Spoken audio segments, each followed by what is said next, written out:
इस समय मेरे साथ रहली विधानसभा की कांग्रेस प्रत्याशी ज्योति पटेल हैं। और कल जो एपिसोड हुआ गड़ाकोटा में, जिस तरीके से पथराव हुआ, लाठियां चली, गोलियां चली, और जो सारा सीन आपने देखा, ज्योति पटेल ने फेसबुक लाइव भी किया और बताया कि जान से मारने की जो है ना स्थिति आ गई है। तो ये पूरा एक घटनाक्रम हुआ है। हम उन्हीं से जानेंगे कि क्या हुआ, कैसे हुआ, और किन परिस्थितियों में वो कहाँ थी, कहाँ पहुंची। तो वो सब ज्योति ही बताएंगी। ज्योति, आप बताइए पूरा मैटर क्या है, क्यों ये सब हुआ है। देखिए, कल जो है, कल मैं घर पे ही थी, तब मेरे साथ अभी कमलनाथ जी के मंच से एक सरसता ली थी अर्जुन सिंह ठाकुर जी ने। वरिष्ठ नेता है, रहली क्षेत्र के, गड़ाकोटा में रहती है वो। तो वो 40 साल गोपाल भार्गव के साथ ही रहे। तो श्रीराम भार्गव जी हैं, गोपाल भार्गव के छोटे भाई। श्रीराम भार्गव ने इनको घर के सामने आकर के गाली गलौज की। इसके पहले भी एक बार वो कर चुकी थे इस तरीके से गाली गलौज। हम लोगों ने तब भी इनकी शिकायत की थी, उस समय पे भी कुछ नहीं हुआ था। ये आज कल दूसरी घटना थी, दूसरी बार फिर से ये घर के सामने आकर के गाली गलौज करने लगी। श्रीराम भार्गव, गोपाल भार्गव के छोटे भाई। तो उनका हमें फोन आया कि ऐसी ऐसी बात है, वो गालियां दे रहे हैं। तो चलिए, मैं भी जनप्रतिनिधि हूँ और कर्तव्य बनता है अगर मेरे साथ किसी ने लड़ाई लड़ी तो मैं उनके साथ खड़ी हूँ। मैं सीधे वहां पर उनके घर पहुंच गई, यहाँ से गड़ाकोटा पहुंच गई। और मेरे साथ जो मिंटू चौरा है वो भी पहुंच गया वहां पर। और हम लोग 4 लोग बैठे हुए थे उनके घर के अंदर, बिल्कुल घर के अंदर ही बैठे हुए थे। और 2 पुलिस वाले भी बैठे हुए थे, एक ASI मिश्रा जी थे, एक जन और थे। हम लोग जैसे 5 लोग बैठे हुए थे, 5-6 लोग बात कर रहे थे। 2 मिनट बात नहीं कर पाया, बस पीछे से आके 200 लोग, 200-250 पता नहीं और कितने लोग थे, बहुत सारे पत्थर मारने लगे, लाठियां चलाने लगे और सीधा मतलब हाथ गोला फेंकने लगे। गोलियां भी चलाई उनने, हवाई फायरिंग कर रहे थे। फिर उसके बाद हम लोग जैसे तैसे, समझ ही नहीं आया कि एकदम से हो क्या गया। तो हमारे साथ जो हमारी गाड़ी में हमारे परिवार की भाई लोग गए थे, अर्जुन सिंह ठाकुर जी की जो परिवार के लोग थे, वो सब वहीं बाहर खड़े हुए थे। तो उनको इन लोगों ने इतना मारा, रॉडों से मारा और पूरा सर फोड़ दिया उनका। किसी का पाँव फ्रैक्चर हो गया। दोनों, मतलब एक मेरा पारिवारिक भाई था राम अवतार, और एक अर्जुन सिंह ठाकुर है, उनका भतीजा है नीलेश राजपूत। और उनको इतना मारा कि मतलब वो मुश्किल से बचे। उसके बाद फिर वो हम लोगों को जैसे ही मतलब वो देखा, चैनल गेट के अंदर थे हम लोग, तो चैनल गेट तुरंत किसी ने बंद कर दिया। किसी जो हमारे साथ थे जो लोग, उन्होंने चैनल गेट बंद कर दिया और हमें अंदर कर दिया। और लगातार उनने फायरिंग की, लगातार हम पर वो चलाने की कोशिश की, गोलियां चलाने की कोशिश की। हम लोग बाहर नहीं निकल पा रहे थे, मैंने वीडियो भी डाला था उसी समय का। और ताला तोड़ने की कोशिश करते रहे। पुलिस वाले 2-3 थे और मैंने एसपी साहब को 2 घंटे 2.5 घंटे पहले फोन लगाया था। एसपी साहब या बाकी का फोर्स जो है वो भी 2.5 घंटे बाद आया वहां पर। ना तो कोई फोर्स आ रहा था वहां पर, केवल 2-3 पुलिस वाले थे और वो भी शायद उन्हीं को संरक्षण दे रहे थे। उन्हीं के संरक्षण में ये सब हो रहा था। तो ये जो पूरा स्थिति बनी, इसमें कितने लोग घायल हुए, कौन भर्ती है, क्या स्थिति है उनकी? देखिए, 2 लोग भर्ती हैं। 2 लोग जो है, मैं बता रही हूँ, राम अवतार कुर्मी एक परिवार का भाई है मेरा, और एक अर्जुन सिंह ठाकुर उनका भतीजा है। वो लोग दुकान पर बैठे हुए थे। अर्जुन सिंह ठाकुर जी की दुकान है, घर में ही दुकान है। वो लोग बैठे हुए थे, वो उनको भी तोड़ दिया, पूरी दुकान तोड़ दी। हम लोग की गाड़ियां तोड़ दी। ऐसी गाड़ियां तोड़ी, मतलब गाड़ियों का कुछ बचने नहीं दिया। अभी सागर थाने में रखी है, वो सिविल लाइन में रखी है। कितनी गाड़ियां हैं? 6 गाड़ियां हैं। 6 गाड़ियां। तो जैसे मतलब लोगों को पता चला कि हम लोगों के साथ ये घटना हुई, तुरंत 2-3-4 गाड़ियां लेके आए लोग गांव से, तो वो सारी गाड़ियां भी फोड़ दी। दुकान का सारा सामान अर्जुन सिंह ठाकुर की दुकान थी, पूरा दुकान का सामान फेंक दिया, तोड़ दिया। भाई जो है, दो लोग घायल, बहुत गंभीर रूप से घायल हो गए थे। वो तो बाल बच गए, जान बच गई इनकी, परंतु फिर भी अभी कुछ कह नहीं सकते क्योंकि उनको भी गंभीर चोटें आई है, खून की उल्टियां हो रही थी। और फिर वो यहाँ से हम लोगों ने, क्योंकि हम लोग को नहीं भरोसा था कि गयाकोटा में कुछ इलाज होगा, फिर उसके बाद वो सागर रेफर हुए। सागर में भी जैसे डॉक्टर के पास गए और डॉक्टर ने भी उनसे इतनी बदतमीजी से बात की। डॉक्टर ने सीधी, अब जो भी जिससे भी बात चल रही हो डॉक्टर की, डॉक्टर ने इन लोगों को गालियां दी। इसका वीडियो भी है मेरे पास। जो मेरे जो लोग भाई लोग गए थे वहां पर, डॉक्टर ने भी बहुत बदतमीजी से बात की ना। वो इलाज कर रहे थे। अब वो मुझे नाम तो नहीं पता उनका, पर मेरे पास वीडियो है। वो गालियां दे रहे थे इनको। तो तुरंत मैंने कलेक्टर साहब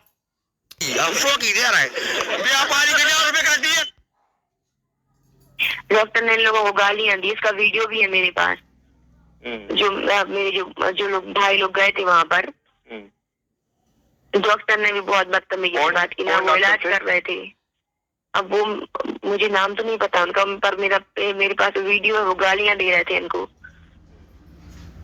तो तुरंत मैंने कलेक्टर साहब को बताया इस बात को, तो कलेक्टर साहब वहीं थे। बड़ी मुश्किल से उनका इलाज किया। एक्चुअली वो खून की उल्टियां आ रही थी उसको, लड़की को। तो इसमें प्रशासन ने जो वीडियो में भी कहा कि कलेक्टर एसपी सुन नहीं रहे हैं, तो क्या उन्होंने सुनवाई की कुछ? नहीं, कलेक्टर एसपी साहब बैठे रहे वहां पे और उनको बचाने का प्रयास करते रहे पूरा। अब वो ये कह रहा है कि जो वीडियो में आएगा, जो हम वीडियो घर के अंदर से बना रहे थे। अब आप ये बताइए कि वीडियो घर के अंदर से बनाने में कितने लोग वीडियो में आ जाएंगे। ऊपर से बनाने हम लोग गोलियां चल रही थी, हम लोग नहीं बना पा रहे थे वीडियो। उसके बाद भी हमने कोशिश की बनाने की। अब वो कह रहा है जितने लोग वीडियो में आएंगे उतने ही लोगों के हम नाम लिखेंगे। उनने ना तो जिन लोगों का हमने नाम दिया आवेदन में, ना तो उनका किसी का नाम लिखने को तैयार नहीं है, ना वो कोई धारा लगाने के लिए तैयार है। केवल 323 धारा लगा के निपटाने की कोशिश कर रहे थे। हम लोग रात के 1:30 बजे तक बैठे रहे थाने में। उनने FIR नहीं की, हम लोग सीधे घर आ गए। तो FIR हो पाई? नहीं, FIR नहीं हुई। नहीं हुई किसी के खिलाफ? FIR किसी के खिलाफ नहीं हुई। उसके बाद फिर हम लोग घर आ गए और आवाज नहीं, वो जो पुलिस वाले बाहर थे वो भी तो पहचान सकते थे कोई कौन लोग हैं, वो वीडियो बना सकते थे अगर चाहते तो। वो सारे लोगों को पहचानते हैं, किसको पहचानते पुलिस वाले। हाँ।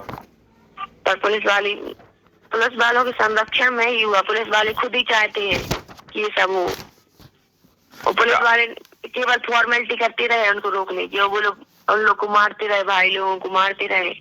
वो केवल वही सामने खड़े रहे। अभी क्या आज प्लान है, क्या करने वाली हैं आप लोग? क्या देखिए, अभी ये इतनी बड़ी घटना हुई है, पुलिस वालों ने इतने हल्के में लिया इसको कि इसकी FIR करने के लिए तैयार ही नहीं है। आप थाने गए? अब हाँ, थाने हम लोग 1:30 बजे तक बैठे रहे, रात के 1:30 बजे तक। अब उसके बाद FIR नहीं जी, गयाकोटा थाने में। रात को 1:30 बजे तक कोई FIR नहीं? 1:30 बजे तक कोई FIR करने को तैयार ही नहीं है। वो केवल FIR करने को तैयार है। वो जिन लोगों के नाम, जो लोग शामिल थे, उनके नाम लिखने को तैयार नहीं है। वो किसी व्यक्ति को और पकड़ लाए हैं वहां पे पुलिस, जिनके नाम हमें पता ही नहीं है, जो लोग वहां थे या नहीं हमें नहीं पता। वो 2-3 लोगों को पकड़ लाए और वो कह रहा है कि इनके नाम लिखवा दो FIR। हम लोग कैसे लिखवा दें उनकी?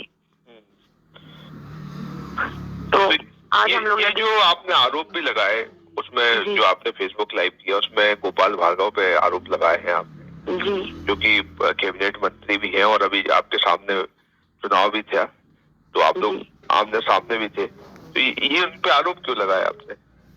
देखिए, ये आरोप नहीं लगाए हैं। ये तो बिल्कुल निश्चित सी बात है कि गोपाल भार्गव के सह पर ही ये सब चीजें हुई हैं।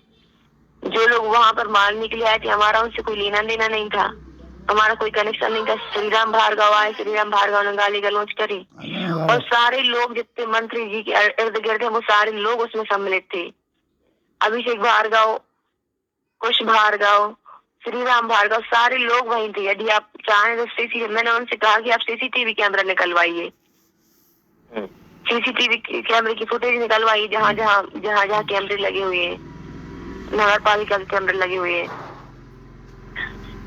और जितने भी सारे लोग गड़ाकोटा के जितने भी भाजपा के नेता, जितने भी इनके गुंडे हैं, वो सारे लोग उसमें सम्मिलित थे।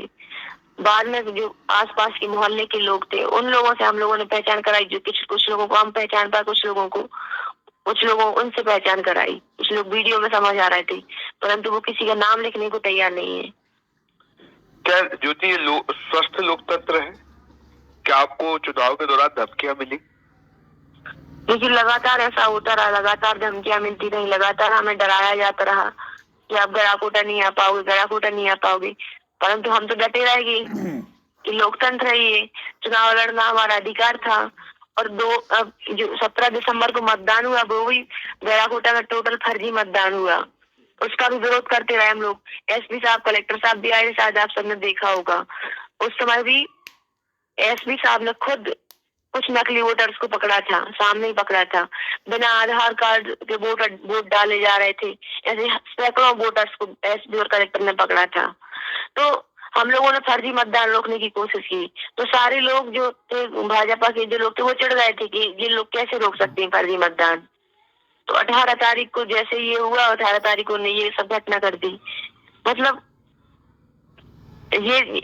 गोपाल भार्गव ये चाहते हैं कि अब कोई चुनाव लड़े ही ना यहाँ से।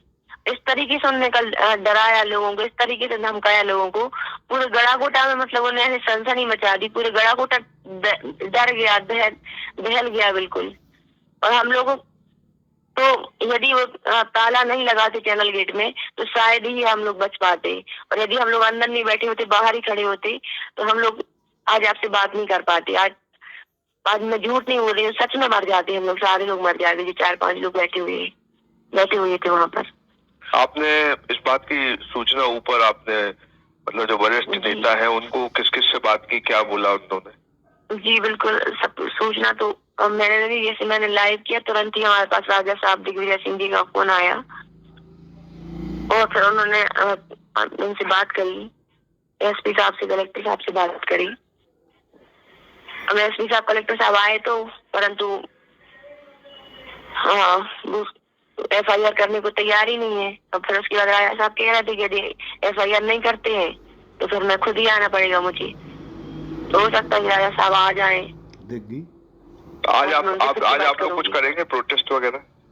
जी बिल्कुल करना ही पड़ेगा, क्योंकि यदि हम ऐसा नहीं करेंगे तो हम लोग घर से बाहर नहीं निकल पाएंगे।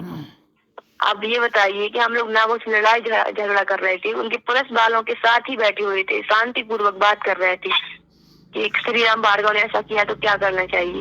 तो जब हम लोग शांतिपूर्वक एक घर में नहीं बैठ सकते, हम लोग क्षेत्र में कैसे निकल पाएंगे? क्या पता गोपाल भार्गव हम पर कब हमला करा दे, क्या पता कब हम लोग को जान से मार दे।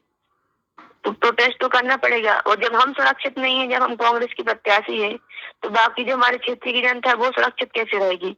गोपाल भार्गव चुनाव तक शांत रहते हैं, चुनाव के कई दिन बीता और इस तरह की घटनाएं घटवाने लगे।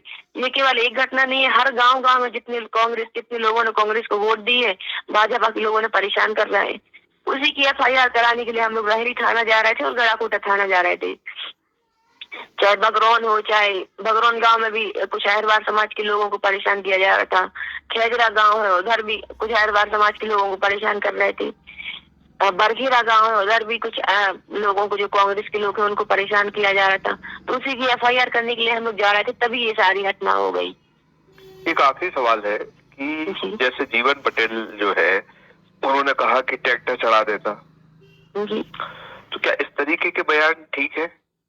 बिल्कुल भी ठीक नहीं है। मैं तो इससे भी सहमत नहीं हूँ, कभी ना मैं रही हूँ। ये लोकतंत्र स्वस्थ लोकतंत्र है। मैं उनके बयान की भी निंदा करती हूँ, जो भी उन्होंने बयान दिया है।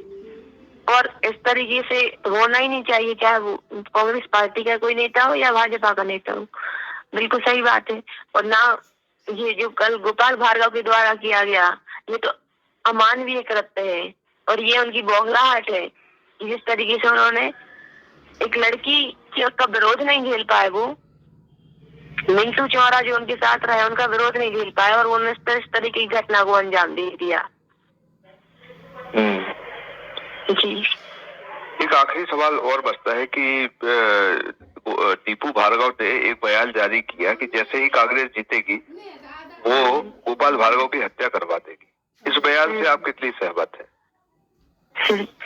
देखिए, दीपू भार्गव केवल और केवल झूठ बोलते हैं।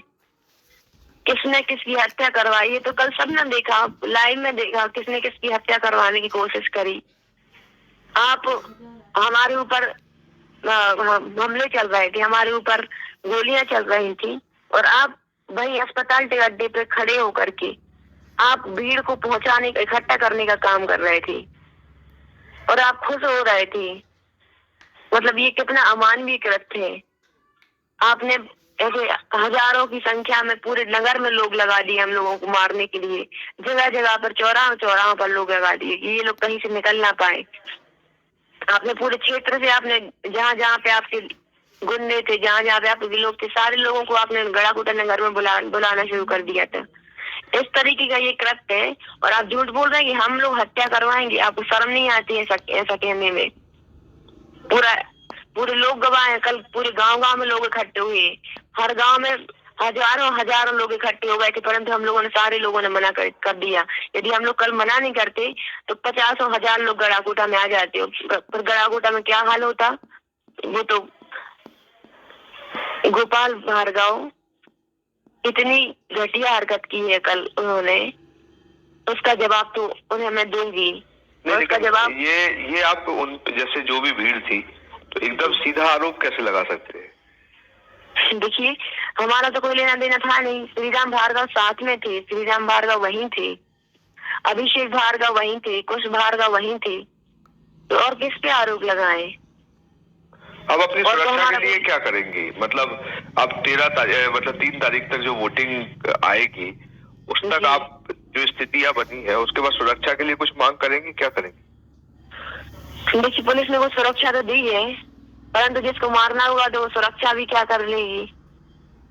और मुझे सुरक्षा की जरूरत नहीं है। यदि मारना होगा तो मार देंगे वो लोग, कोई जरूरत नहीं है मुझे सुरक्षा की। लेकिन फिर भी प्रशासन ने मुझे सुरक्षा दी है और कल ही रात में गाड़ी 4-5 लोगों की फोर्स मेरे साथ उन्होंने तैनात की है। परंतु ये पुलिस फोर्स के साथ मैं कब तक जीऊंगी?